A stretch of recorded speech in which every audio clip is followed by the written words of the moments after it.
Un acte particulièrement ignoble m'a poussé à me rendre dans le 93 aujourd'hui. Je me trouve actuellement à la Courneuve, dans cette rue.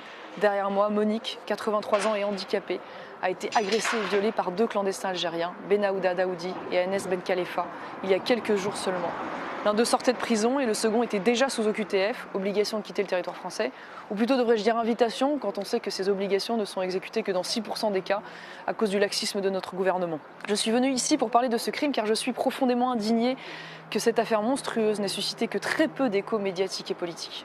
En France, en 2023, le viol d'une personne âgée vulnérable par des clandestins n'émeut manifestement pas grand monde et cela me révolte. Je me mets à la place de ces enfants, je me mets à la place de ces petits-enfants et je n'ose imaginer ce qu'ils ressentent. Ou du moins je l'imagine très bien. De l'effroi, c'est le premier mot qui me vient, de l'effroi face à une agression qui confine au sommet de l'horreur. Parce que depuis quelques années, le viol des personnes âgées est un phénomène criminel de plus en plus fréquent dans notre pays, qui passe totalement sous les radars et ne fait le plus souvent l'objet que de quelques lignes dans la presse locale. À Lille, en janvier, un clandestin sous OQTF a violé une femme de 78 ans. En décembre, encore dans le 93, un clandestin a tenté de violer une femme de 90 ans. En juillet 2022, un ressortissant congolais a violé 2 femmes souffrant d'Alzheimer de 70 et 78 ans à l'hôpital de Nanterre. En plein Paris, en juin de la même année, un Pakistanais a violé et tué une femme de 91 ans. Un mois plus tôt, à Palaiseau, dans l'Essonne, 2 clandestins algériens, encore, ont violé une retraitée de 69 ans chez elle pendant un cambriolage. Je pourrais malheureusement continuer cette liste sinistre pendant longtemps.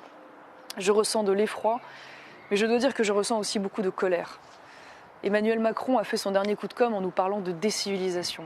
Mais s'est-il interrogé une seule seconde sur les raisons profondes de l'ensauvagement de notre société? S'est-il interrogé une seconde sur la similitude du profit de ces monstres qui méprisent notre peuple au point de violer une des règles sacrées les plus élémentaires de la civilisation et même de l'humanité? On ne touche pas aux anciens, on ne touche pas aux enfants. S'est-il interrogé sur la responsabilité de son gouvernement tellement aveuglé par ses lubies migratoires qu'il laisse entrer et rester sur le territoire des individus dangereux, qu'il laisse sortir de prison des criminels en puissance? Il ne suffisait pas que nos petites filles soient menacées, et en disant cela, je pense bien évidemment à la pauvre petite Lola. Il faut maintenant que ce soit nos grands-mères qui soient menacées. Mais quel peuple au monde, avec un minimum de dignité et d'orgueil, peut accepter une telle chose sans réagir?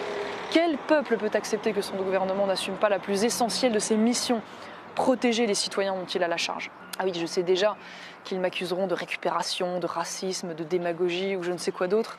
Parce que pour la gauche, de toute façon, ou le gouvernement ou certains médias, les salauds, ce ne sont pas les criminels, mais ce sont ceux qui osent dénoncer haut et fort le lien entre immigration et insécurité.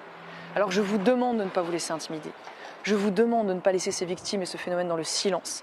Diffusez au maximum cette vidéo autour de vous afin de faire connaître ce massacre. Poussons les Français à ouvrir les yeux, forçons le gouvernement à réagir.